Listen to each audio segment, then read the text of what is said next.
শুভ সকাল বন্ধুরা, তোমরা সকলে কেমন আছো? আশা করি তোমরা সকলে খুব ভালো আছো। আমিও খুব ভালো আছি আলহামদুলিল্লাহ।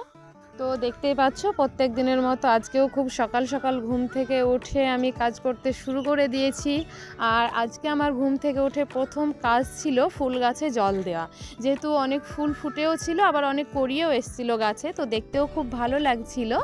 তো ফুল গাছে জল দেওয়া হয়ে গেলে আমি শুরু করি আমার ঘরটা গোছাতে, কারণ ঘর গোছানো না হলে আমার মনে হয় যে সংসারের কোনো কাজই যেন হয়নি।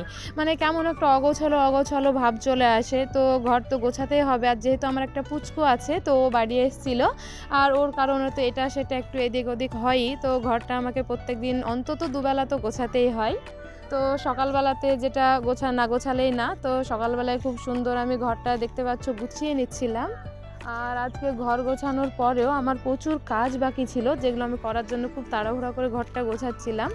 তো ঘরটা গোছানো হয়ে গেলে আমি ঘরটা ঝাড়ু দিয়ে নিচ্ছিলাম। তো মোটামুটি ঘর গোছানো আমার প্রায় হয়ে এসছে।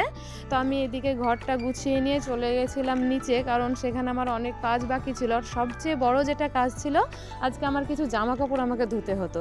তো ঘরটা গোছানো হয়ে যাওয়ার পর আমি নিচে গিয়ে জামা কাপড়গুলো ধুয়ে নিয়ে ওপরে চলে এসছে এগুলো মেলার জন্যে।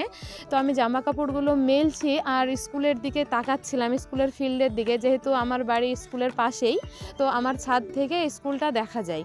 তো আমি সেই স্কুলের ফিল্ডের দিকে তাকাচ্ছিলাম আর মনে মনে সেই আমাদের স্কুল লাইফের কথাটা ভাবছিলাম যে কতই না ভালো ছিল সেই দিনগুলো।